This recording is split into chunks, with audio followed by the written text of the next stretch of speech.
on, Bears fans, and welcome to the CHGO Bears Postgame Show presented by PointsBet. Use promo code CHGO when you sign up to get 2 risk-free bets up to $2,000.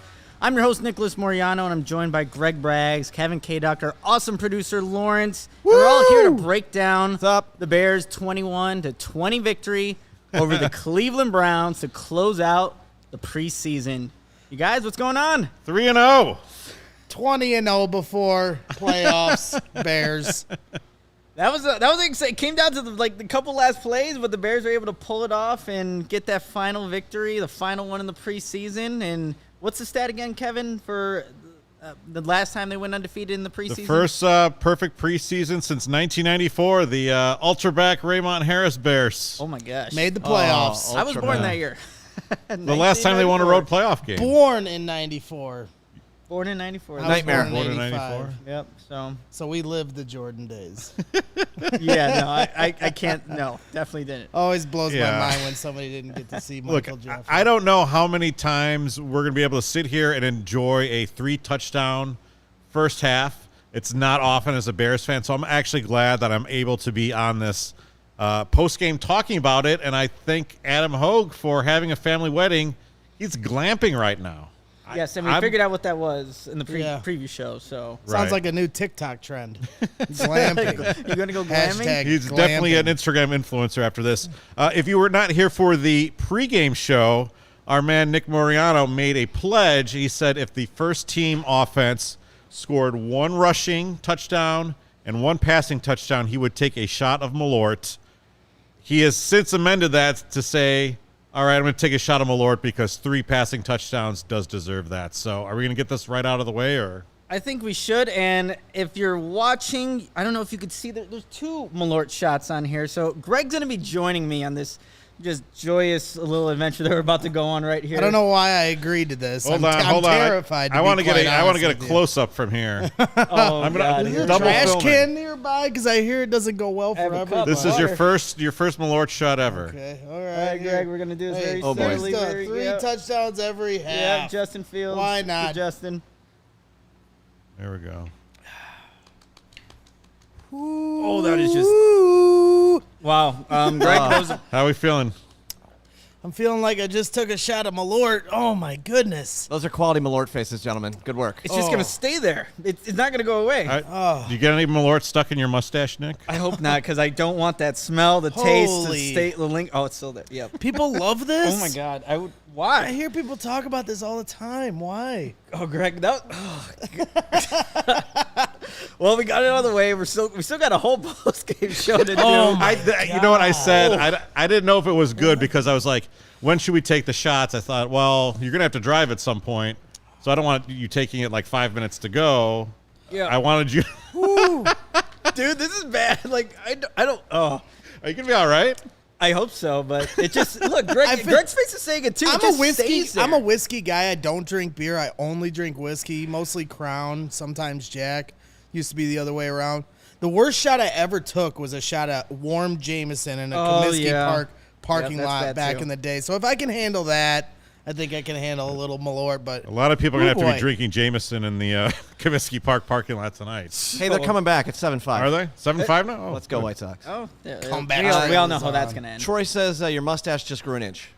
It probably did with that Malört I mean, when shot. Justin Fields can do what he did tonight, you can believe in anything in this city. I mean, we've never had a quarterback this talented on the Chicago Bears. I mean, Jay Cutler had all the arm talent. You know, we don't need to bring up the rest of the list. You know, but Jay's certainly the most talented of our lifetime. You know, Jim McMahon, I was 2 months old for when they won the Super Bowl. So, you know, to see Justin Fields out there look as comfortable as he did has me so excited for week 1 now. I'm trying not to get over my skis because, yes, no Myles Garrett, no Jadeveon Clowney. And, yes, we got to face Nick Bosa and that vaunted 49ers defense week 1. But, man, I'm hyped. I am hyped for week 1. This was an enjoyable way to spend a Saturday night. I mean, they did what we sat here in the pregame. We said, what do we want to see? We said we wanted to see the offense be productive, move the ball, execute on their offense. And, man, what wonders what wonders happens when you take an athletic quarterback and roll him out. Separations happen. Things open up downfield. I put on Twitter, CC, Nagy, Matt. This is what we were yelling at you about all last season. Get the dude on the move. Good things happen. Yeah. It just makes so much sense, you guys, using his athleticism to do that kind of stuff. Get on the outside of the perimeter, get the ball to your playmakers. And what was also nice in this game is that we saw the different types of throws from Justin Fields. You saw the sidearm. You almost saw that no-look, slightly looked at Dante Pettis pass over to the left side. You saw a rifle to Ryan Griffin, and then a little touch on the right side of the field. It's like you saw just every type of throw in these 5 drives that the first starting offense got a chance to have. So that leaves you optimistic for, even though this is still a preseason game, it's not like they're scheming guys open. They're getting really in-depth with the playbook. This is kind of still a little bit of the vanilla stuff, but you're still seeing them roll out, get out on the perimeter, and Fields is making all the types of throws that you want to see from a quarterback. And it's not just getting out of the pocket. There was a lot of stuff in the pocket, and they were creating a good pocket for him. And to me, that's a real good sign. I mean, on the one that was almost a no-look to Dante Pettis, he gets out of the pocket there. But the thing that crossed my mind on that play was Braxton Jones clears his guy out. Cody Whitehair's did more guy, than clear him out. Yeah. Like that was a big boy play. And Cody Whitehair's guy just gets around him. But if 4 of your 5 guys are holding up, Justin Fields has the athleticism to say, see ya, you ain't keeping up with me. And, like I said, from the stuff outside of the pocket that showed off his athleticism and keeping his eyes downfield, but the stuff inside the pocket, too, is extremely promising because Justin Fields has never been able to be comfortable in the pocket. He can't trust the interior of his line to hold up, running for his life most games, especially in that Niners game last year. I can remember more than a few times. So tonight, to be able to see him have the confidence to stand in there, read the defense, throw a strike to Ryan Griffin for a touchdown, it's refreshing, man. And it's, I always get so overhyped going into every Bears season. And this season, this whole offseason, I was like, I am going to keep my expectations low. I'm going to keep my expectations low. And then this freaking game happens. And now I'm fully on board with smoking the 49ers week 1. They looked like crap against the Texans. We're beating the crap out of the Browns. It's at home. The Bears are winning, and I will not hear anything otherwise. Let's go over the numbers for Fields. 14 of 16, 156 yards, 3 touchdowns, was not sacked. 3 tutties. Passer rating, 146.9. I like the 46 in there. Yes, yep, nice. Doug Plank, It's a sign. It is a sign. And you know what? Another thing that's not going to show up on the stat sheet, you guys, what Fields is also getting more comfortable at is his cadence. He was able to draw the Browns offside just by getting a free 5 yards with the cadence there. So, again, you're seeing all elements of him being a complete quarterback. It happened in this game. And with the 5 drives, obviously it's a limited sample size in terms of what he's going to see in the regular season. But that's exactly what you want to see. A quarterback command the offense, will take those free yards when he can. And then right after that, I think it was the play to Dante Pettis on the post corner route for him to score a touchdown. So that's just Justin Fields making plays despite maybe not having the best offensive line, the best playmakers, but he's able to do that by himself. And I'm also really glad he finally got that late hit call in this game. He slid, took a really big hit, but he finally got the call. It's about time, and hopefully that's the case come the regular season. 2 separate streaks of 7 completions. Is that right? Yep, 2 separate streaks. I mean, that's great. Great rhythm. Obviously threw, I think, to 7 different receivers. Is that right? I think. I should have written this down. We got EQ made a catch, Dante Pettis, Ryan Griffin. Darnell Mooney. Caught one-on-one target. Did you say Komet? Komet. David. Blasting game? Did Blasting game? Blasting game did, yeah. Okay. Yeah. How much were we at? I wasn't counting. I was naming off guys. How many shots have you had? Was O'Shaughnessy, was that to Fields? I can't remember. I don't think that so. dude was playing when Fields Anyway, he threw to a lot of different receivers. That's what's going to happen in the regular season. And look, we're going to have to get to the people who say, yeah, but, because there are a lot of people on Twitter looking to rain on a parade. The Browns were without their top 2 corners. Obviously, you mentioned Clowney and Myles Garrett were not in there. That's obviously a big thing. But, at the same time, the Browns and Jacoby Brissett were also facing a Bears defense that wasn't at full strength, and they weren't making those plays. And we've seen, and as Bears fans, we've lived through it. We've seen incompetent offenses not able to execute when they're on the on the right side of the lever, and they did it tonight, and that's what's promising to me. And Luke Getsy had a plan, and we saw a little bit more of what they're going to lean on in Fields. And to me, it just makes me so angry that we went through last preseason and we went through this whole charade that Andy Dalton is QB1, and we installed one offense for him that was completely different from what Justin Fields can do and what he's able to do out on the field.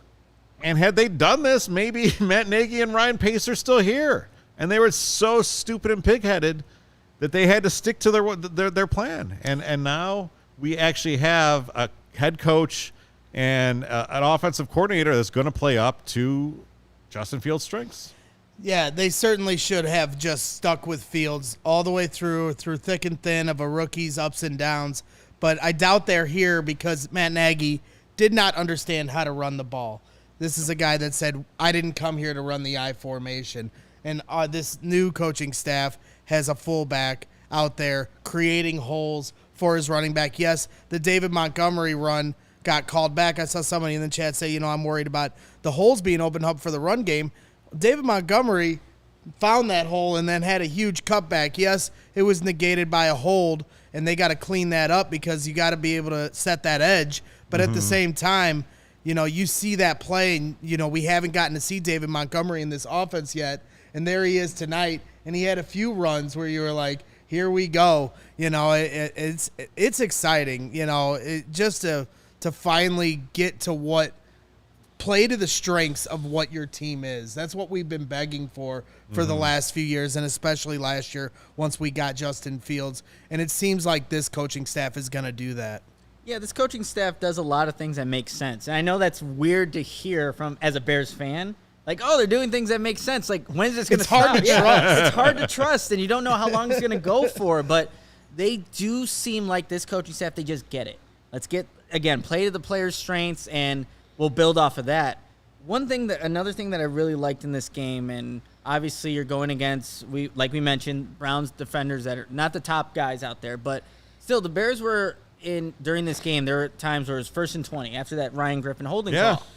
Usually those are drive killers for the Bears. Right. We've seen that so many. 1st and 20, punt. We already know it's going to be a punt at some point. They didn't need all 3 downs to get out of the 1st and 20. Yeah, so they picked up a chunk on, after the 1st and 20, it was the play to Dante Pettis. Then he moved the pocket and get the ball to Komet on a 2nd down and 6. So you're picking up those chunk yards, and the drive's not over because of a holding call. There was another play where David Montgomery didn't pick up any yards on 1st down. It was 2nd and 10. Even at that point for, some Bears teams, they could not get past that. Right. And then it's a touchdown. Forget which touchdown that was from Fields. He threw 3 of them tonight. But they were able to overcome that. And, yes, it's preseason. Stuff is still very vanilla. But that's even encouraging to see in that sense, just that even though you don't have success on 1st down, that doesn't mean the drive is over right then and there. Yeah, I mean, they played not mistake-free football, but One they penalty limited the mistakes. in the first half. One penalty, and then Simeon lost the ball. Yeah, he had the fumble at the happen. first. Yeah. But they limited it there and held the Browns to a field goal. So it doesn't seem like the Bears team that we watched the last 3 years, which is promising. No, it doesn't. And we've been very hyper focused on the offense, but the defense only gave up. Granted, there was a missed field goal from the Browns, but 6 points in the first half. Yeah. And now no Chubb, no Kareem Hunt. Yeah, so they're missing no their Amari guys too. Cooper. Just let us enjoy this. There were still some really good things you saw from collectively this Bears defense and how they kind of rallied to the football, but I thought you saw some really good things from Kyler Gordon. Yeah. And, a combination with Kendall Vildor at times, but seeing some of the young guys and those guys in the secondary make plays, that was also encouraging. Yeah, Kendall Vildor making that tackle in the open field. Mm-hmm. You mentioned how when they're in nickel, Kyler will play the slot, and when they're out of it, Kyler will slide to the outside. So to see Kendall Vildor make that play out there, he got a bad rap from Bears fans last year, and I got my buddy on Twitter, B. Schultz, who's probably his biggest fan and someone I respect as far as football knowledge, and he'd always defend him, and he stayed to that all offseason. And to see the coaching staff now have that belief in him, because Lamar Jackson has played well at camp. He may not have made any plays in the preseason games, which certainly is something you want to do to make your mark. But Kendall Vildor being that starting corner for them now, alongside Jalen and Kyler Gordon, shows the trust they have in him. And then he was all over the place tonight, so it's so exciting to think what this secondary can be. And they could potentially be a very tough secondary. We just have to see what the rookie learning curve is going to be for Brisker and Gordon. They're certainly talented. Yeah. I think we're at a point now. It's like, okay, can this team really stay healthy? And what can they do if they're healthy? Adam and I talked on Wednesday, coming off that Tuesday practice that was so physical at Hallis Hall. Yeah. Yeah. That's what Eberflus is preaching. That's what he's instilling. But is that the sort of thing that can last over 17 games, right? Yeah, and the thing is, too, like, he does want to practice that way, too, throughout the course of the regular season. So there's got to be a balance, and, Eberflus is going to have to figure out what that balance looks like when it comes to the regular season. So, obviously, you want to sustain that, though, because, obviously, when it comes to the second half of games, right, you have a defense that's still hitting you as hard as it was on the first play as it is, like, the 30th play. That wears on you over time, and that's what Eberflus has talked about. That's what the defensive guys have talked about. Like, play 1 has to look like play 10. Play 10 has to look like play 20. And so if that's you're hard to do. that is hard to do, and it's the hits principle. And it seems like this team is really just embracing it, and it's been implemented into the guys there. And I feel like the schedule is in their favor. If we, as fans or analysts, had a better idea of what they were going to be, to me, this is a huge question mark team because we just don't know. We've had a lot of arguing on Bears Twitter, which is no surprise. But this season, offseason, more than ever, because we just don't know. Could they be a surprise team? Yes. Could they have a really, really tough time because of depth and talent deficiencies? Youth, yes, or youth. Yes. But we just don't know. But when you just look, if you just look at the schedule and see how it lays out with the Niners at home to start, which I like. Obviously, the Packers is always not favorable to the Bears. But then after that, you have the Texans, you have the Giants, you have the Vikings, the the Commanders, excuse me. Mm-hmm. None of those teams I'm afraid of. You have the Jets, not afraid of the Jets. And then we looked at it. They showed the end of schedule, which is the hardest part of their schedule, where they have the Packers, then a bye, then the Bills, then the Eagles, then the Vikings, and the Lions. Okay, but 4 of those 5 are at home. Mm-hmm. And that's the toughest part of your schedule. It's at home. If they could somehow, with some luck and some talent, or some stuff they do on their own behalf and find their way into November – I'm going to be out here ripping my shirt off, I swear to God. With the Malört shot in hand. I mean, shoot, shot at Malört. If Justin Fields, I'll say this right now. If Justin Fields throws 30 touchdowns or 4,000 yards, either or, I will shave my head, drink a whole bottle of Malört. I don't care. If they can do either one. So wait a minute. This week we had Sean Anderson I saw Sean shaving his head what's going on here? set. And now we have Malört shots, and you're going to combine the two. I will, whatever you want. I'll jump in I'll do the polar plunge. I literally don't care. If he can get either one of those done, name it, I'll do it. Hey, real quick, we have over 1,000 people in the chat right now, which is amazing. Make sure you hit that smash button. Even more, send this to your friend right now. Send this to your group chat. Let's get this out. Bring more in here. Our peak concurrent for the last Seahawks one was 1,200. You think we can beat 1,200? Come on, I don't know, maybe. We're not far off there. Let's go, guys. I think we can do it. Depends if these guys do more Malört shots. Am I right? I mean, the bottle. So you guys can't see this, but the bottle is just right behind our great producer Lawrence. The best part about that whole stunt was that Nick poured the Malört shots clear across He was trying to be across the respectful office, to and the then technology. and then he did them full, and then he just like very gingerly was walking over, like he didn't want to spill a single drop. He's walking like he has 2 sticks of dynamite in his hands. That's honestly what it felt like in my head. Not a drop, though, which was good. But I think, yep, there's Lawrence right there if you're watching, and the Malört bottle just waiting to be consumed again. Yep, that's all you guys. You can have it. You can have it. No, honestly. Bring yeah, me that can my stay crown there. back. All right, guys, we're going to continue this conversation, but I have to tell everybody, again, about PointsBet.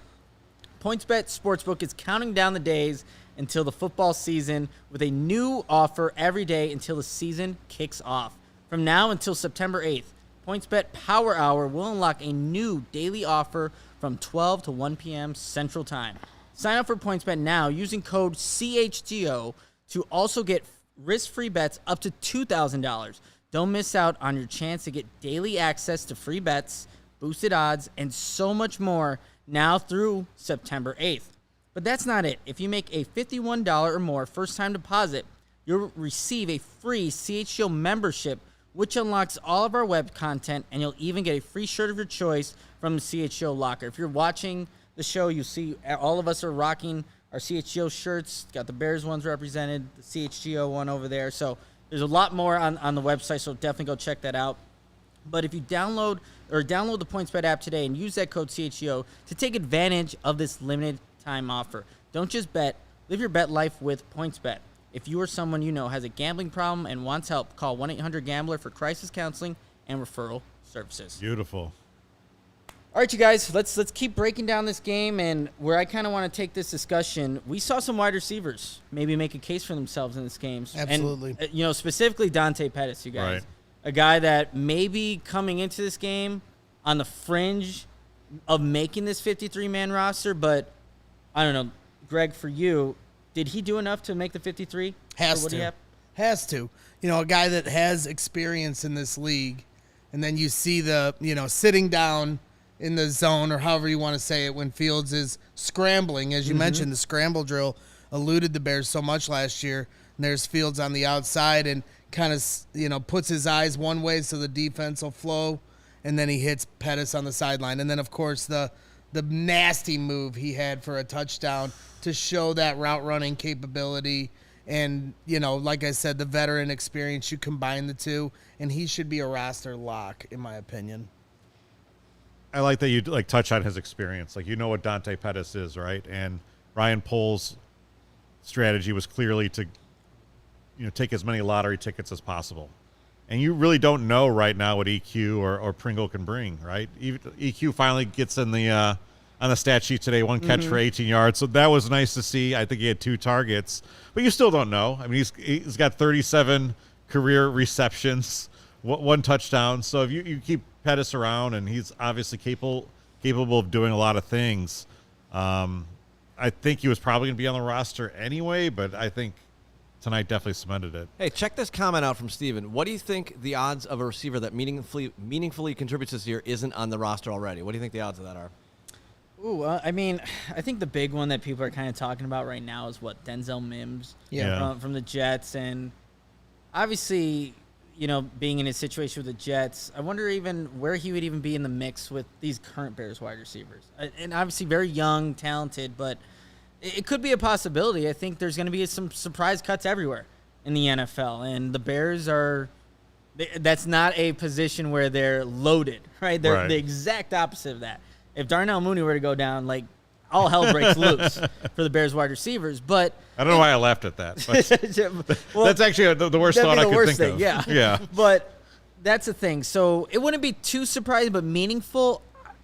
I don't know if I put it that far. Maybe a contributor, because I think that's what this whole wide receiver room is going to be for the Bears. There's opportunities there, right? Yes. So who's gonna reach up and take it? Obviously, they didn't go out and spend money. They didn't swing a big trade for a DK Metcalf or someone of that lineage, I guess. But there's opportunity. Can EQ do it? Can Pringle do it? Those guys have been waiting. They had Patrick Mahomes throwing them balls and Aaron Rodgers throwing them balls. They didn't do it there.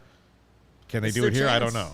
Yeah, there's their chance. I just feel like, though, if they were going to do it, why wouldn't they have added somebody when N'Keal Harry went down? When N'Keal Harry went down, I would have thought 100% they're going to get somebody. But there were guys available on the waiver wire back then that are still available. They chose not to get any of them. Some of them decently talented. Will Fuller, somebody I've always liked, being a Notre Dame fan, and I understand he's been injured in this league, but he's very talented. And then there's other guys that are on that list. Emmanuel Sanders, who's very experienced veteran, know what you're getting from him. He would be the second best wide receiver on this team. I mean, just from what he's done in this Proven league, track record, But at the same time, why didn't they get any of those guys? So that almost leads me to believe they're not going to, unless there's a true surprise cut of somebody that would rival Darnell Mooney as far as his standing, because we didn't see Velus Jones tonight. And I know Velus Jones is going to be a part of this offense. I know it. He stays healthy. Yeah, if he stays healthy. That goes along for everybody, Byron Pringle included. But, ESB is going to, be their big target, a guy that's going to block and stuff like that. N'Keal Harry, they're not getting rid of him. So at this point, I almost think they're not going to get anybody and just stick with who they have. It seems risky, but at this point, if you're bringing in somebody, it's going to take a lot for them to get acclimated to the offense and Justin Fields. I'll say this too real quick, Kevin. Like, they also waived Daz Newsome, right? They kind of we don't need you on this roster. Obviously, very inconsistent in camp, and you mentioned N'Keal Harry's injury. So they evaluated and have seen all these wide receivers now for the past month and a half in training camp. And as it stands today, maybe they just feel comfortable with the group that they have, who've learned the system, who've been with Fields since the beginning of the summer. And N'Keal Harry will go on IR probably a day after he makes the initial 53, and he'll be a part of that group and return later in the season. But that could just be their mindset right now. We feel good with this. We'll carry another tight end. We're going to run the ball. We're going to be a physical, team that will run to set up the pass. And so maybe we don't need to actually carry an extra wide receiver, and that's how we'll kind of approach the season. Yeah. Unless Odell Beckham saw what we all saw tonight and said, hey, I will come play for you guys. Then I'll join Justin. Hey, start from the ground up, Odell. What'd you think of Isaiah Coulter tonight? So he's been having a good preseason. Right. It's going to be special teams value. What can he also add there? Maybe it's as a gunner or something like that, because he's not – I don't think he's consistent enough or good enough to just make it strictly as a wide receiver. If you're making like the fifth or sixth guy, you better be someone that's on special teams, busting your ass and contributing in that phase, because if you're not, then you're not going to be a part of that wide receiving core. I like this dude, Mo Beerman. Mo Beerman. Well, first off, I like that name, Mo Beerman. Very like Simpsons-esque. I want that guy, delivering me a high life on set. But he says, don't get excited. 4-0 Lions proceeded to go 0-16. As a few other people, though, Don't tell pointed me how to out, live, the Bears Mo. didn't go 4-0. They went 3-0. So Yeah. Yes. Yeah. Don't tell me how to live, Mo. Don't rain on my sunshine today. You mentioned 0-16. Didn't Mike Martz have some smart-ass comments to say about Martz.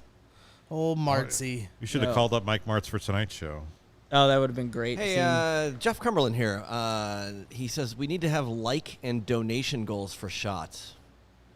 So what do we think about that? And an Uber ride home, too, Yeah, Jeff. Yeah. Well, I would like donations.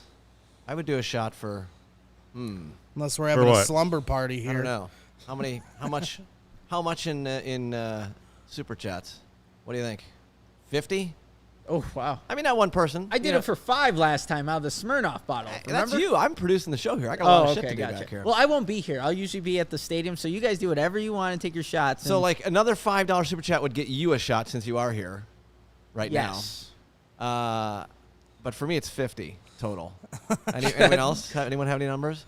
How about this? Just smash the like button. 500 likes. Come on. There's 1,000 people watching. We have there we go. 167 500? likes. That's an easy way to do it. All you have to do is hit a thumb. That's all you have to Just do. hit the thumb. It doesn't do anything to your YouTube algorithm or anything. Like, I mean, it just people might helps be us. like playing Madden right now. They might be playing video games. They might be. Pause the Madden, hit that thumb, get us to 500. I'll do a shot of Malört, or I like it. or $500 's a $50. lot. It's a button. It's not actually money. I said $50 or 500 likes. Done. There you go. Boom. All right, guys.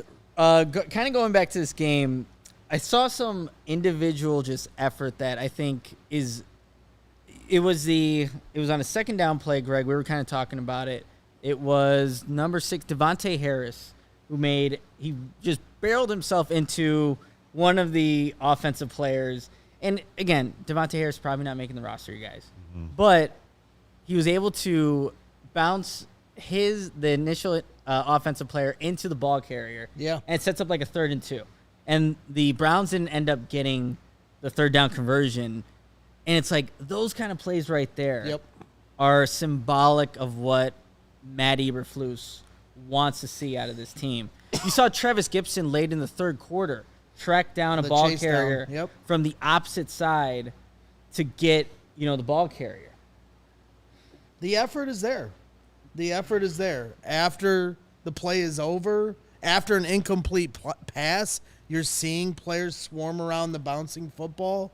Like you said on that Harris play, that was an amazing play by him. It's not like Akeem Hicks barreling down and taking one of his teammates through and knocking his own teammate out of bounds. That was incredible. So, yeah, you're absolutely seeing the influence that Matt Eberflus has had on this team so far, and it'll just be so exciting to see what this team looks like for 4 quarters when the starters are out there week 1.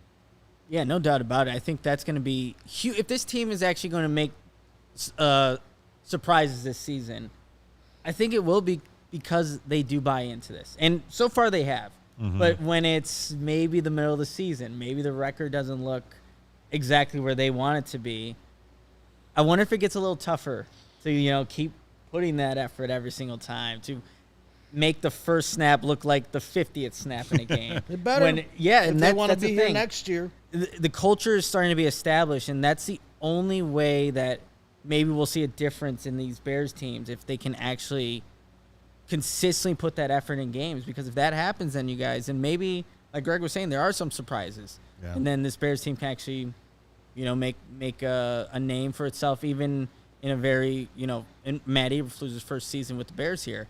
In terms of guys that stood out to you, obviously Justin Fields steals the highlight there and is the number 1 guy.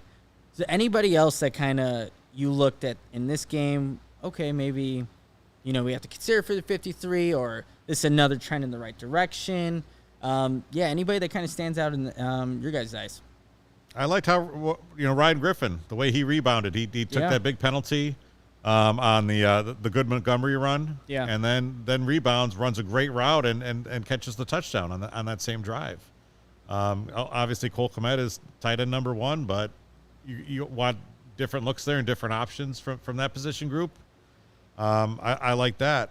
Kyler Gordon, he stepped up and showed us some things that almost had a pick. That diving pass breakup was great. So. I guess maybe those 2 guys down rostered stood out to me. If you're in the comments too, I mean, were there any players that kind of surprised you or, got your attention as you were watching this game? Maybe some of the guys that are not as, the top end of the roster, but just people that, maybe now you have to legitimately think about, do they make this 53-man roster? And they'll do the cut downs next Tuesday. But any guys that you thought caught your eye in this one? Okay, I see that. T3P podcast, 79 Coley. Yeah. 79 was making a bunch of plays in this game today. And, with the defensive line depth, especially in the interior, maybe Coley's a guy that is fighting for a spot. But I agree with that one there for sure. Charles Snowden had a nice 3rd quarter. Yeah, he had a couple rundowns there. It wasn't a late hit on the quarterback, but he got close to the quarterback. So I like that too. We have Webster's fast. Yes. Actually, we were kind of talking earlier, Kevin, like obviously the wide receivers. We said Dante Pettis maybe put himself, and probably did in the consideration making the 53. Yeah. Does Nasimba Webster make the 53? And he's at the core, he's a special teams right? Guy. But Nasimba Webster, is he a part of the 53 guys? I'm gonna go no. I doubt it. I mean, when you talk about wide receivers who can also contribute on special teams, we already have a few of those, so I would guess not. But we'll find out. It's on Tuesday, right? The 53. Tuesday is where they'll make. Nicholas Morrow had a good game. Yeah. Good first half. And you combine him with the legend from Wisconsin that Adam is so big on, and then you get I'm also big on him. I'm a Badger. That's true. Yeah. Kevin too. You talked about buying a jersey tonight. He did. Like, what are we doing? Jack Sanborn you jersey. combine him with Roquan coming back. Connor called out Stroman. Who would have thought that Stroman had a save for the Bears? Yeah. God damn it. Took you a little bit there. Yeah. I was like, wait, okay.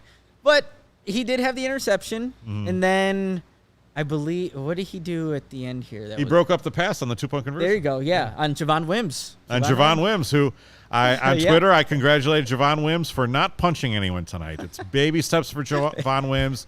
It's personal growth. Very huge. Yes. I like it. What else? Were you surprised that Roquan didn't play tonight? Yes, because it was trending in the direction of him playing. Yeah. Even said he was going to play. So he said he was I gonna love so they had Ryan Poles in the booth after halftime, and the first question that Adam Amin asked him was, why didn't he play? And Ryan Poles was like, he had some tightness. And I was like, yeah, I don't believe that, but sure. And it was so quick and concise. That was it. That was hamstring tightness. Next question. Very nice and clean explanation. And look, we don't need him to play. I guess it would be nice that he did play, considering it's a new defense and you want some reps. But if he's out there week 1, everything's going to be fine. It's not that big of a deal. Yeah, if there's anybody on this defense, maybe Robert Quinn's the other one who obviously didn't play tonight, but you feel good about Roquan Smith. Even though he is going from a different defense and technically new position and playing alongside a player he's never played alongside before with Nicholas Morrow, but you still feel good about Roquan Smith week 1 against the 49ers and him doing his stuff. I'll tell you, on the Tuesday, was it Tuesday practice? Yeah, where there were no fans allowed. He just delivered a hit on David Montgomery. And obviously with no fans, you could hear the pads popping. And you're like, okay, Roquan's back. He looks just fine. So I think out of any of the guys there, you're going to feel really comfortable about him. Let me ask you this, Greg, and I already think I know your answer to this. With this game, actually, we'll look at the preseason as a whole, but obviously hyper-focus on this game. NFC Championship, yes. I was going to go. Does your expectations of the Bears this season, let's go. Does the needle move? And was it just the way that Justin Fields played, or where does – obviously, I think that has a lot of weight there, but why do you feel so strongly about this Bears team after tonight's victory? Well, it's interesting because, like I said, all offseason, I continue to tell myself, keep your expectations low. If they surprise, great. And if they are who we thought they were going to be. Do I have to close that door at this point? We got somebody. Yeah, I don't know if you guys can hear the music neighbors on the outside. It's probably we have the door open because it's hot in here, and there's people going up the alley with less than some music. I don't know. Is it, I like it. Is it It's fine? a beautiful Is it night in okay? Chicago. I think we're okay. Beautiful Saturday night. Let them have fun. The Bears are undefeated. Lots of bugs flying around these lights, but that's okay. But it's interesting because earlier this offseason, I did a little show with some friends of mine, my scumbag friends, and we were talking, about the Bears, and I'm preaching about, hey, come on, Ray, keep your expectations low. He's like, we're going to win 11 games. I'm like, you sound ridiculous, Ray, okay? And then it was also, we were with D'Lo Brown, of WWF wrestling fame and diehard Bears fan, and we go through the schedule game by game, and by the end of it, I'm like finding myself to 9-10 wins because I'm a meatball, and I'm proud of that. But at B, like I said, the way you look at the schedule, and if you just go week to week and you take into consideration, okay, if you truly believe they're going to win X game, then the momentum changes, right? Yeah. Because the Patriots game, that doesn't look like a winnable game, 2 months ago, but if you're going to say the Bears are, can win week 1, which I believe they can. I love the fact that game is at home, right? Well, no, that's on the road. So no, 49ers. 49ers, yes. Oh, yeah, the 49ers game, absolutely. You believe? I hate the fact that the Packers game is at night. But at least it's not the home opener. Sure. Because when we have to play the Packers on the home opener, it's always a disaster. But the fact that it's Niners It doesn't matter when they play the Packers. I know that, but at least it's not week 1. Yeah. I can't stand week 1 primetime at Lambeau. It's the worst. It is. So, yeah, then I think the Niners is a winnable game. And then, like I said, Texans, Giants, Vikings, Commanders at home on a Thursday night game, all winnable games. If they can win those games or a majority of them, now they have momentum on an extended week from the Thursday night game heading into the Monday night game against the Patriots. And it sounds ridiculous. I get it. And this is what Bears fans have been barking at each other over all offseason. But that is where, my belief is they could be a surprise team. But there are so many ifs that have to happen. If they stay healthy, if the offensive line gels well, if Justin Fields takes another step, if the wide receiving core stays healthy, if Roquan Smith stays healthy. Those are some of the biggest ifs. Then they have all these other little ifs beyond those ifs. And by the end of it, if was a fifth, we'd all be drunk. And and I'm half buzzed right now. So, yeah, I will find a way to tell you how they can win 10 games. Any true Bears fan will. But then you have to also fall back to reality. And, if you want to have any respect for the people that talk realistic football, you have to take into account the chances that we are getting ahead of our skis, even after what you see tonight. We'll see what the character of this team is, right? As soon as the regular season comes, because it's as tough as opening 2 games gets, right? I mean, the Niners and Packers. The Niners front 7 is not going to be what the Browns brought against the Bears. Going into Lambeau is going to be tough. If you start 0-2, right? That's tough, right? The momentum. But now you've got the Texans, and that is a winnable game. Can you take care of that? Now, people Justin Fields tonight said it's a turning point for the offense. Hopefully they do feel like that. Hopefully they feel like they've unlocked some things. He's starting to see things at a little slow. I think he made the comment last year. He was starting to see things a little slower, but hopefully that actually takes hold this year. Okay, guys, I have a question for you, and we'll say it right after this ad break, and then we'll answer your questions. For everybody in the chat, so make sure you have those ready to go. But if you enjoy CHGO, one way to help us to continue to grow is to download the PointsBet app and use code CHGO when you sign up. Not only are you going to get 2 risk-free bets up to $2,000, but if you make a $50 or more first-time deposit, you'll receive a free CHGO membership, which unlocks all of our web content, and you'll even get a free shirt of your choice from the CHGO locker. If you have any questions, just email PointsBet at allchgo.com, and we'll help you out. And in case you missed it, online sign-up is available in Illinois. You can actually download the PointsBet app right now and register your account from start to finish, all from your phone. So what are you waiting for? Once the game starts, don't just bet. Live your bet life with PointsBet. Gambling problem? Call 1-800-522-4700. Here's a question I have for you guys, and feel free to chime in, too, in the chat. The very first Bears drive of this game, we were like, oh, crap. The offensive line missed blocks on every single down, 3 and out, something that we were very consistent last year. And then the Bears go out and do what they do. They have the touchdown drives. They have 2 5-play drives that end in touchdowns. What is this Bears? Is the Bears offense more representative of what we saw in the very first drive? Or is it more towards like those touchdown drives that we saw? Because again, no Myles Garrett, no Jadeveon Clowney. Browns weren't throwing the most exotic things out there. Are the Bears the first drive, or are they closer to what we saw Fields doing? Luke Getsy getting Fields out in space. I'm just curious. And again, for you guys listening, what is the Bears offense? That first drive, or what we kind of saw with the touchdowns? I think it's second. I mean, they didn't roll them out at all on that first series, right? No. Because it was 3 and out. It was two Montgomery runs, and then the pocket collapsed pretty quickly. The run was a draw. Yep. I think it's the second option. Yeah. You can say what you want. Of course, Nick Bosa's gonna give Braxton Jones everything he can handle week 1. I think he'll hold his own to his own right. Of course Nick Bosa's gonna get a couple, but it can't be about the one bad play or the one bad series. Like you said, those are the things that used to flatline a Matt Nagy team. Oh, yeah. And they adjusted. Yeah, all the players are missing. I get it. It's the preseason.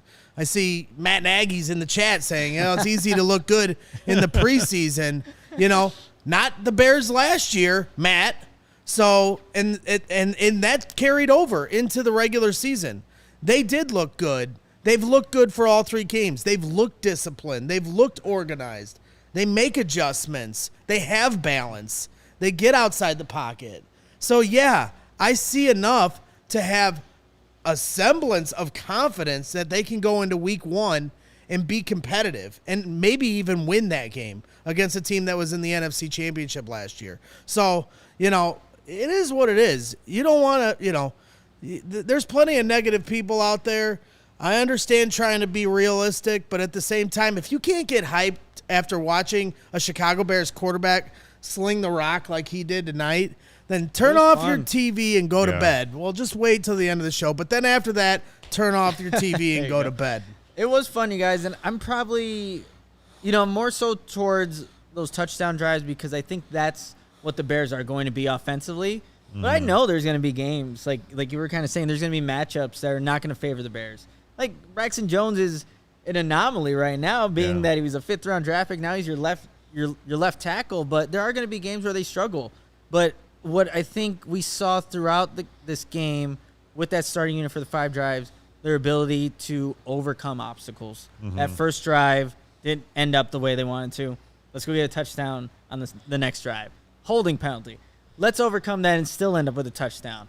Let's not gain any yards on first down with a run to Montgomery. We'll still score a touchdown. Yeah. That wasn't there with the Bears. So that is, like I said, encouraging. We talked about in the beginning of the show.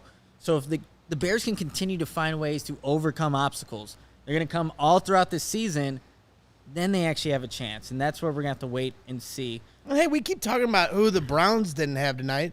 The Bears didn't have Lucas Patrick as their center, who is projected to be their starting center, although I will give Sam Mustipher credit. He played well tonight. They haven't had Velus Jones, who's a weapon that you may not know about, but you will in due time. Byron Pringle has shake and bake. You haven't seen him all, preseason. We barely saw David Montgomery until tonight.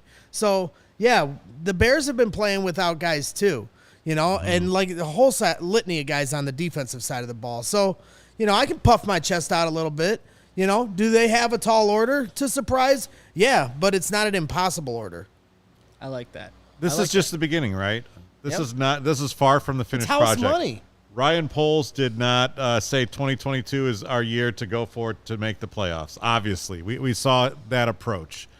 There are going to be better and bigger weapons brought in here because they're going to have more money in future off seasons. But to see actual contributions from what we've seen so far, and to see the culture change, I mean, that's nothing but positives. And yeah, you're never gonna hear it from the national media until the Bears prove otherwise, until they actually start posting consistent regular season wins and from year to year. And that's kind of the cross that the Bears franchise has, I mean, deservedly had to bear, But as long as they keep on building, it's 2022 is probably going to be a fun ride. It's house money. Yeah, that's what I say. If you keep your expectations low, then they either do what we're all thinking as far as just being realistic all off season, and it is what it is. Their over under started off at 6.5 wins, and at some point it got bet down to 5.5, which is crazy. Now, if I could find 5.5 anywhere, I'm feeling pretty good about that over. Yeah, I'm taking that too as well, you guys. All right, let's. If there's any questions in the chat, let's go ahead and kind of answer some. Doesn't even have to just only focus on this game. Anything that you have your mind on, let us know. Hey, one thing that stood out was Dominique Robinson going off with a leg injury. Yeah. That's going to be one thing to watch. We talked about him pregame and him wanting to get his motor up after game 1, and they called him out for the loafs. Yep. And he rebounded in game 2 against Seattle, but you don't want him, batting a leg injury. And he's still kind of new to that defensive position. He's obviously a freak athlete, but he's going to need his reps. No, for sure. Yeah, that's definitely something to monitor because, again, this whole draft class has been contributing right away and in these preseason games and the practices, including Dominic Robinson. So hopefully the leg injury isn't too significant. And are you surprised Travis Gibson played so deeply into the second half? Somebody said he also played deep into the second half last week. That feels like a lifetime ago for me with everything I've had going on. So are you surprised he played so deep into the second half tonight, being that, he's supposed to be a guy that's going to get a lot of playing time in the regular season? Knowing Matt Eberflus and just kind of being around him a little bit more, no. And I spoke to the defensive line coach Travis Smith on Monday, and he said that Gibson's really figuring out the whole hand in the dirt kind of move that he had to make from last year. So I think he just wants to get meaningful reps and wants to see him more in that position. But yeah, that's what Eberflus does. I don't think he really cares what your status is on the team. Like, if you need to still show something to him, he'll put you out there and make you play. All right, what do we got? Anything, Lawrence? In terms Are you ready of for questions? this? Let's do Yeah, it. let's do it. Well, I brought myself on screen like 3 minutes ago. We should make you take a Malört shot just for wearing the green shirt. Yeah, No. the Packers colors. It's a Miko's Italian Ice shirt. Settle down. I just want to note we have 340 likes currently. I said 500. 340? 340. Holy shit. You're not there yet, people. I want you to smash that like button. It's just right over Smash there. the like. It's a thumb. I hit it on my 500. iPad. Beautiful. So smash that, and yes, I will take that bottle of Malört that's behind me, and I will drink a shot if you get to 500. So questions, what do we got? Well, I did just see a super chat come in here from Brandon. Thank you, Brandon. Or $50 in super chats. If you want to do that, I will also do a shot. Okay. He says, how y'all feeling about the cornerback room now? Yeah, I think prior to this game, still a little on edge, just kind of knowing, well, Jaquan Brisker's hurt. You have to see more out of Kyler Gordon. You feel good about Kyler Gordon regardless, but you still want to see him go out there and produce. But Yeah. still have Kindle Vildor out there. But I think as this offseason's gone on, training camp, I feel good about the corners, you guys. And we have to see how that dynamic works between Vildor and Gordon when they switch off, depending on the personnel on there. But they have young guys. They're talented. And it's just a very simplistic version of the defense where they're not thinking as much. So guys like Eddie Jackson can just react and make plays. Jalen Johnson can react and make plays. And the young guys. So I'm feeling a lot better, obviously, now than where we were maybe a month and a half or two ago. I agree. I mean, Vildor, I think, has overcome a little bit of our expectations, which were low. So that's great. I mean, I don't think it's the best corner situation, but hopefully a defensive coach of Eberflus's pedigree will find a way to make things worse. He's just be resourceful. There you go. Be resourceful. I think Kindle Vildor's ceiling could be Tim Jennings. Like, if he plays to his maximum potential, he reminds me of Tim Jennings in the way that he moves and his stature, size. And, he got a bad rap, in my opinion, last year. Eddie Jackson's not playing. He was in the box how much? He talked about that a lot. Now he's playing his natural position. Then, we haven't even talked about Thomas Graham. Haven't seen too much of him this preseason. He made plays at the end of last year. So him and then Lamar Jackson, as I mentioned the few times that I got out to training camp, I thought he competed really well. He didn't make any plays of note in the preseason games, but I liked what I saw from Lamar Jackson. He was out there with the first team right away tonight. So obviously the coaching staff sees something in him too. And then, we all know Jalen Johnson is a good player, and Eddie Jackson certainly has to bounce back and get back to what we think he can be. What's going on over here? I see. Is that Got a $50 super chat? Oh, man. Oh, boy. We certainly do. With that, Are put that you camera our on, DD? baby. Yeah, Or- you're the DD. Oh, yes, baby. Look at this peer Is pressure. that Thank all of you us? Is very that- much. Yes. Stephen D says, that's for me. you saved me $50. I almost did it myself. Thank you. Because No, you know what? Honestly, I'll take a second one. another 50. I think at least Kevin should do one. I mean, I don't know how Kevin got away with I'm not being on doing set. You hear that? I'm not a shot person. What kind of dad is this? Come on. I didn't do shots on my bachelor party. I'm not doing one here, man. All right, DD did it just for can't do Lawrence. Steven, you dropped the 50. That one's mine. Appreciate you. Yeah, so 8 Hour Vibe says the $50 super chat has a punctuation error in it. That's a loaf. Anyways, I got to go find a shot glass and get this going. So let me throw another question your way. Let me get myself out of the screen here. Why don't you just take a slug of the bottle? No, that's rude. And then the next guy doesn't want it. Don't do that. A lot of people asking about the line. A lot of line questions. You act like there'll be germs. And this is since 8 Hour Vibes is on screen now. Let's just switch to his question. He says, "Do you guys think Jenkins starts at right guard against the 49ers?" Yeah, for sure. He has to. I think so. Like the whole still being like trade rumors around Tevin. I just never got the premise of that when he's taking your first team reps at right guard. You can get him good looks with the second team, third team, and still get tape out there for other teams. Mm-hmm. You're taking away opportunities from maybe it's Michael Schofield who was running with the threes today. We saw what we needed to see from Schofield week 1. No, thank you. On the I'm no offensive line guru, but he's a local boy. I'm sorry. He'll no, still be on the thank We you. have too many local boys on this team, right? James O'Shaughnessy. You have obviously Michael Schofield. Kramer. Sanborn. Well, he's Illinois. Sanborn. Yeah, Komet Sanborn. checks out. Met. Wow, yeah.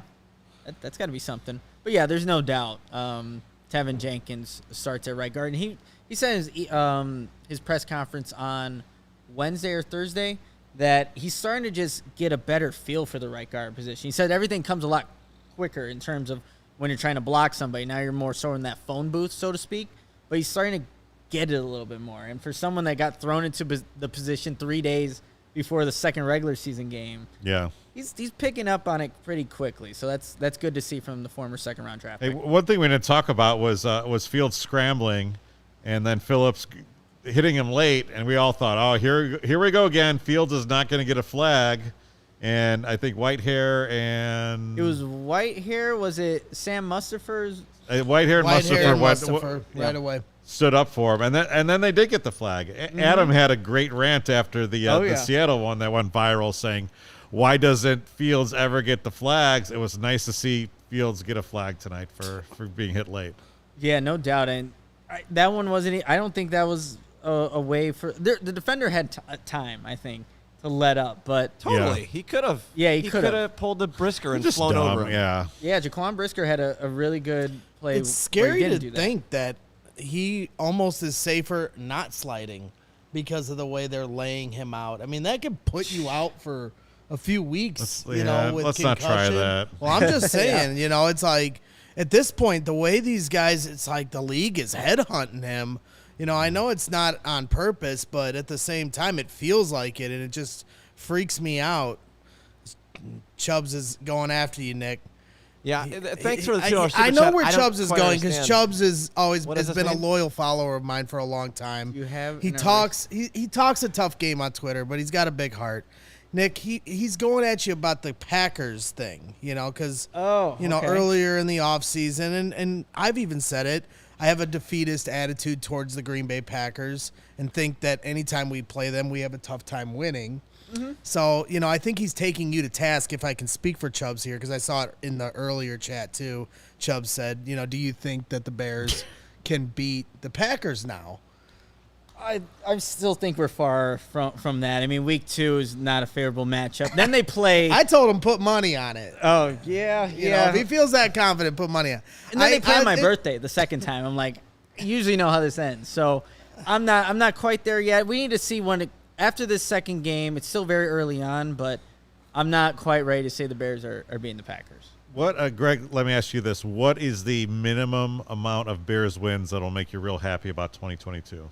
Minimum I want Bears I want a wins? number. I don't want to. Hey, I don't want Minimum Bears wins that'll make me happy, 7. Minimum. about right. If they're under 7, I'll be disappointed because then that means, we're stringing together a bunch of losses and games that we should have won, like I said, with the winnable games that are on our schedule. So I would say I would put it at 7. I'm going to need an answer. And anything over 7, I will be elated Yes. for. To If they DD, win 8 25 more? or if they win 9. I'd do it. Because Yeah. 9 puts you over 500. So Bring it on, DD. 7 I'll take. Anything over, I'm 9 going to and be 8. really excited. I think that's about right. Yeah. And that's where I I- have them. I do I th- I have them do winning think- 7 games this year. You think there's a way to be optimistic about a 5 or 6 win team going into The 2023? only way you can feel optimistic about the Bears on a 5-win season is if it's like what we saw with the Chargers and your Justin Herbert? and Herbert going off. But I just can't envision a scenario where Justin Fields throws for 3,800 yards and 30 touchdowns combined, rushing and passing, and they only win 5 games. The two don't line up. If they're going to win the defense 5 games, takes a step back. Your front seven's not as great as right. know. It'd have to be a massacre of injuries for them to only have 5. You know, I just DD. You got to pick us up, too. You, though. I appreciate you, DD, for doing this. For people who are not watching, will just listen tomorrow. We're doing another shot of Malört. This is going to... Oh, my God. That's the top one is mine. All right, here we go. Yep, thank you. DD, you're a blessing and a curse. Just give me now one. You're gonna have to write your post-game article after this. Oh, God, that's right. That was a controlled pour there. It was a little out of control. And you're doing one, left. too, Lawrence? All right. This is Malört. It's good for you. You want me to tell you the toast? I did a toast Shout out with to DD. Dennis Rodman once. The same toast I did with Dennis Rodman. There are good ships. There are wood ships. There are ships that sail the sea. But the best ships are friendships. Yeah. And may they always be. I feel that. Let's do this, guys. Cheers. Oh, God. Bears. Let's go again. Delicious. I don't know what you guys are This worried is Nick's about. not gonna be able to officially, finish this one. It's already done. Oh, come on, Nick. It's already done. This is officially a DD, thank Chicago you very Sports much. post-game show. Thank you very much. We love you, man. That's awesome. This is fun. Also, we have 442 people hit that like button. Yes. Y'all are close. I don't know if that means I have to do another. I think I said either or, so I don't know if that. I don't know. Do I have to do another? Can I fake it? I mean, you are going to be here for, I think, most of the game. I mean, you're going to be at the games. So We'll be at this the is games. like, Yeah, had to this is your one post game to capitalize and kind of cut go big or loose. go and home. 2 shots of Malört. Had to. It was super cool. You were out in Seattle and you did your 60-second updates that we put on Twitter and Instagram and TikTok. And it was just awesome to see because you were right on the field. You saw like the Seattle. You guys aren't doing well, but I could do all the other shots. I thought it was awesome. It was a cool experience just being out there, and I plan on doing that for all the road games. So when we're in Dallas, when we're in Atlanta, and things like that, definitely looking to do those stand-ups. But yeah, CHGO, we're everywhere. We're obviously doing the post games here. We'll have people out at the games, and that's what makes us so unique and so great. Where you're getting coverage, regardless of where the Bears are at. You're always gonna have coverage here. Make sure you let people know about us. Like we're gonna have post game. Like the Bears win, we're leading the party. If the Bears lose, we're leading the funeral. Either way, like we're bleeding as much as you guys are, and that's what that's why CHGO is cool. Like it's not. There's no pretense here. Like it's Exactly. Yeah. Looks like yeah, I'm pretty sure, Brandon yeah. gave us a super chat too. I'd be happy. Yeah, well, first of all, Curtis says championships are the best ships. I agree there. That's Championships true, are the best Yeah, ships. I like those yes, two. May they always Brendan, be. who he's a $3 super chat. Thank you, sir. I'd be happy with a 5-win season. And then in Jiba Hype Train, I forget how to say his name. Is that the receiver for Ohio State? Who is that dude? Well, if you're happy with a 5-win yeah. season, that means we're getting a top 5 pick, and that's why you're happy. So that's what I mean. It's a win-win season. It's house money. If they disappoint or, are what the national pundits expect and they're a bad team, you have to. I mean, team, this season you just have to make sure what you have in Fields, right? Yes, 100%. that's No matter the what big happens. thing. So either it comes out that he doesn't have enough weapons, but he looks pretty good, and he's able to make guys like Dante Pettis stand out. That's great. If not, you say, okay, well, he was still able to do things, and now we can draft help for him. We can go out and sign help for him. That'll they be have the a thing. first-round pick for the first time since they traded for Mac. They have a lot of money this offseason. So, yeah, this is the foundation, brick by brick. brick by brick. All right, a couple more questions here. We got a super chat from JT. What is this over here? $4.99 from JT. New York Giants fan out in Seattle. Here because I have Fields as my QB1 in fantasy football this year. Great show. Woo! Woo! Thank you, sir. Got to get those fantasy drafts going. He went for the late-round quarterback. Yeah, or when did JT get JF1 there? I don't know. I'm not a fantasy guy, so don't Yeah. bother me with You gotta your think, fantasy even talk. with- Don't care. His second year, still drafting Fields late. He's not one of the first. He's not one of the first quarterbacks. 12. Even with the dual threat, the Bears have to prove they can do something in the red zone. True. So he took him late. All right, a couple more questions from Laz, who has a great dog in his avatar. Sanborn played a quiet game. Any chance he doesn't make the 53 and goes on the practice squad? Definitely a possibility. It's a possibility, but how Eberflus kind of, or how the Indianapolis Colts kind of structured. Oh, did we have a spill over there? I think we're good. How they structured the their roster Just in a small Indianapolis. A spill. lot of their linebackers, they carried about 5 of them, and 4 of them played a large majority on special teams without Darius Leonard being one of those 4. So there's a good chance that Sanborn makes his team, and maybe he won't actually see on the defensive part, but he will be a part of special teams. And if there is an injury or something happens, that Sam linebacker would be the position that Sanborn would be kind of aiming for.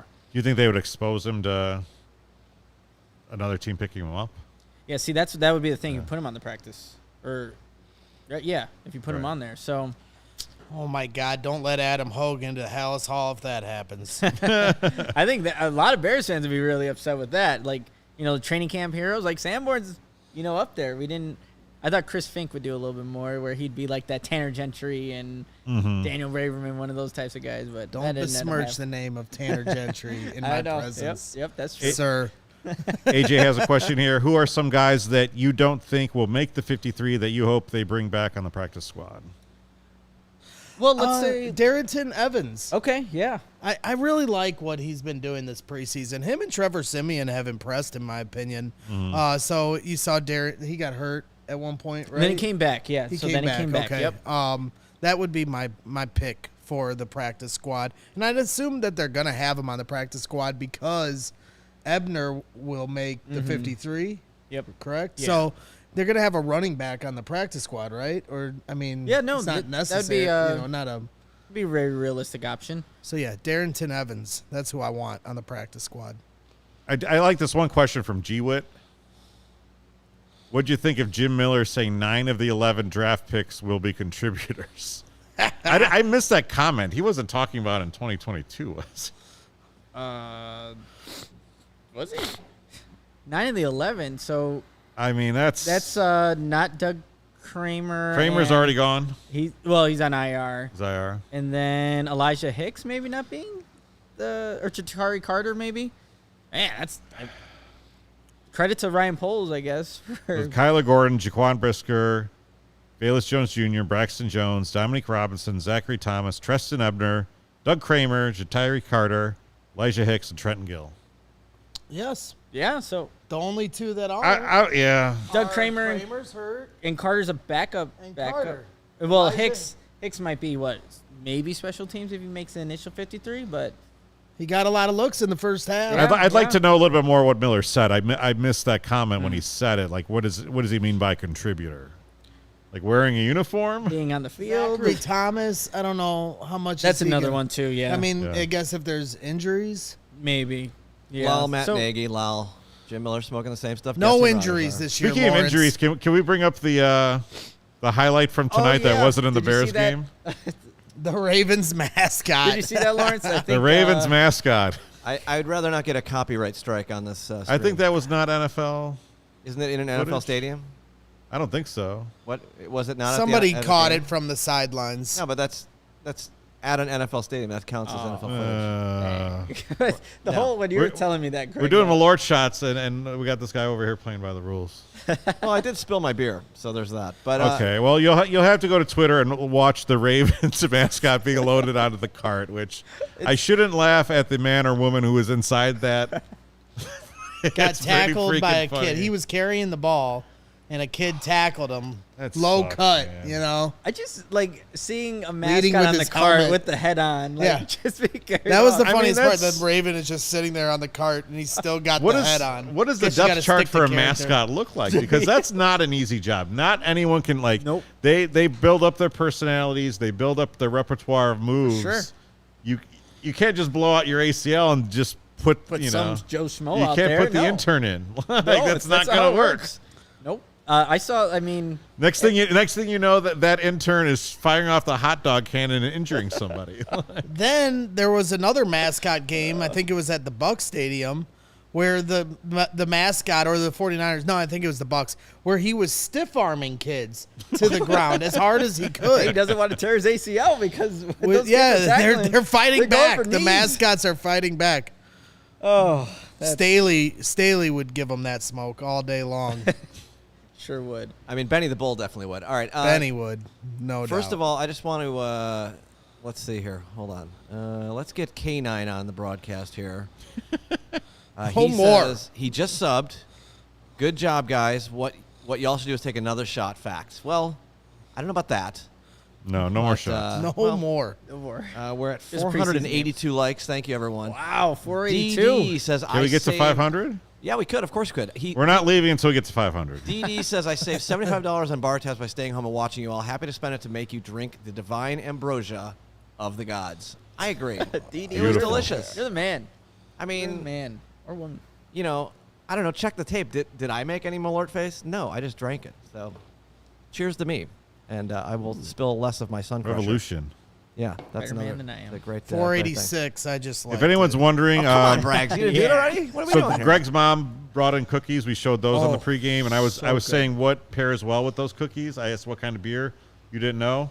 The answer is a Miller High Life. Miller High Life. There you go. Grammy's Sweets. Love it. Don't order any on Facebook, please. I need her to watch my child on Tuesdays, Thursdays, and Fridays. They were so good, Greg. Like, shout out to your mom. No Host Square says 85 Bears were 1-3 in the preseason. Oh. Well. Quick question from J2K. He says, what is your confidence in Gordon? He's had some good plays and some not so good. Going into the season, do you think he starts out strong or struggles?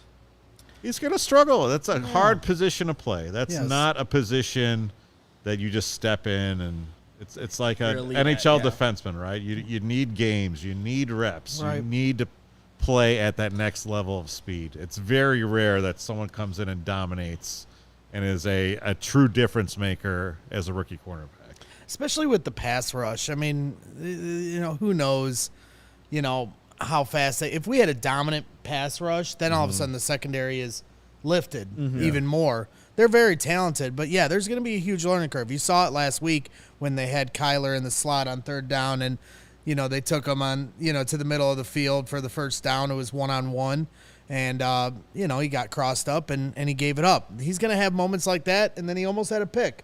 The one thing I do like about him, at one point he had a tackle coming across the field today that really wasn't where it was going to him necessarily or his guy. And then the same thing last week. He did the same thing last week as well. So his pursuit of the ball is great. And the rest of it, he's going to get burned a few times. That's life in the NFL. It's just how he bounces back from them. And the thing I like about Gordon's, like, confidence-wise, regardless if he gets burned, misses a tackle, we saw that in Seattle, he's not a guy that's going to lose that confidence. Like, I was speaking to his family, his mom, before the game, and it's like they were just super excited to see him make plays because they know that he's capable of it. Yeah. So, regardless of when that stuff happens, not if, when that stuff happens, when he gets burned, when he misses a tackle, Gordon's going to come out to play the next play. And that's what makes the great players great. They can rebound, and that's exactly what I expect him to do once those things happen. Guess we've hit 500. We hit 500, y'all. Now, I believe I did say or. I said $50 or, right? I don't have to do another shot, do I? I think you do. Wait, we got another super chat from Curtis. He says, what do you think about Ghetsy as a play caller? I mean, I like what we've seen so far. Absolutely. Especially after that first series, Justin Fields on the move. And even when he wasn't, he had to throw some passes from the pocket.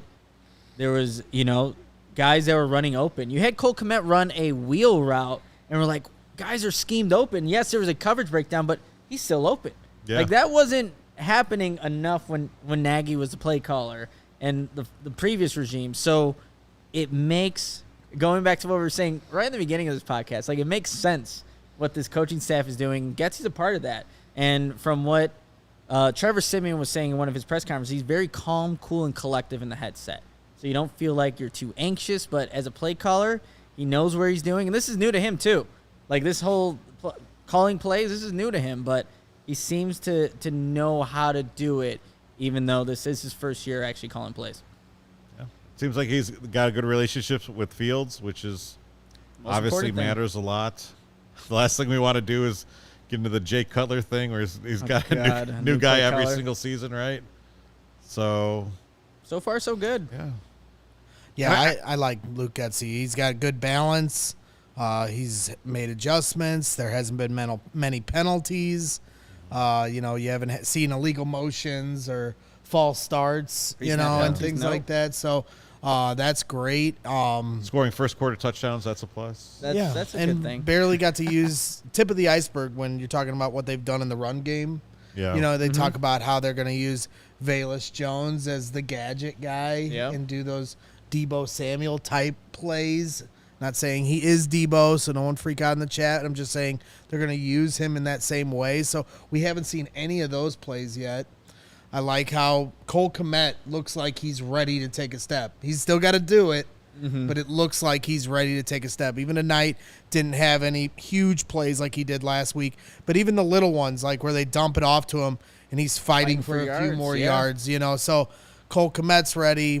I like what Luke Getsy's done. Absolutely. I've got a question for you guys. I play in a 20-team fantasy league. Oh, my God. It's some of the best NFL and fantasy writers across the country. It's run by Charles Robinson, my friend from Yahoo Sports. Nice. So you are really scraping the bottom of the barrel, right? It's the waiver wire is scorched earth in that league. So you have to have a great draft. Who's the number one Bear you would draft as a sleeper pick? As a sleeper. So I'm getting to the end of my draft. Herbert. It's got because I'm He's not probably like an I'm not going to say the I word, but the schmingery chance if that happens like it did last year and Khalil Herbert becomes your I don't know if he's sleeper enough in this league. Yeah. Who's the sleeper wide receiver you'd take? Velus. Yeah. Do you take Ryan Griffin at the sleeper? That's actually not a bet. That's they're gonna use him a lot in these two tight end sets. Yep. And you almost maybe forget about number 84 because 85 is also on the field with Kmet. So sleeper in your circumstances with 20 teams. Yeah, don't take Ryan Griffin in your 12-team league because Nick Moreano told you. Velus. It's Velus. Somebody in the chat earlier was like, "Oh, we haven't seen enough from Velus." You will. I agree. You will. I'm not on the Velus train as much as you are. Well, I don't care. I like the return against Seattle. It was fun. I loved retweeting it. Care. I loved getting excited about it. But he's explosive. Hey, we have EQ as a sleeper. EQ? Yeah. Maybe. It's whoever gets that number 2 spot, I guess. But who's going to settle into that spot? Does Pringle actually get it once he's healthy? I don't know. Right now, it's EQ as the number 2. Yeah. It might be Pettis. I don't know. Who knows? All right, so just so you're all aware, we've got Gary Ross has been in the chat calling me out. He says, well, he spelled my name wrong. He says Lawrence has to take another shot. He's trying to back out. Then he said, Come on, Lawrence. And he spelled it correctly. Thank you. And in that case, he also said, think of your twin brother, Aaron Rodgers, when you take the shot. So, There we go again. Okay. Oh that was for wearing the green and gold shirt. Second was not as bad. I saw Malört. That wasn't Malört. That was water. That was water. Or the beer. It's colored water. Or the beer, yep. Settle down, y'all. Settle down. Anyways, thank you to everyone who liked it. We got over 500. That's pretty cool. It was awesome. We've got a lot of super chats tonight. Thank you guys for all that. And I don't know. If you guys want to keep talking, I'll keep punching buttons back here. I think that's Lawrence saying he wants to go home. I mean, I don't know. We're an hour 20. I got some writing to do. So, you know what? Yeah. I'm going to call it. That's going to do it for tonight's post-game show. Thank you to everyone who joined in and made this a fun show for all of us here at CHGO. Blast. The 500 likes, making us do shots, and, hey, celebrating another Bears victory to close out the preseason. But make sure you're following all of us here on our Twitter accounts at CHGO_Bears_sports, at Kevin Kaduk, at GBraggsJR23, And Law on the draw for Lawrence, who is somehow unaffected by Malört shots. Which It's really, fine. If you're a Chicagoan, you shouldn't be affected by it. I don't think so. and myself, Nicholas Moreano. Next time we do a post-game show will be after For real. Week 1 conclusion Yes. of the Bears and 49ers game. So if you thought these were fun, regardless of what the result is, the regular season just turns up to a completely different notch. So make sure you're following us on social media. Have that bell notification on YouTube. Are following us. And obviously there's a lot of time before that Week 1 matchup, but it'll get here. So make sure you're staying up to date with all we're doing here at CHGO with the Bears and all the teams that we cover here at this awesome business that we have going here with CHGO Sports. And as Thank you, always, everyone. bear down, Chicago.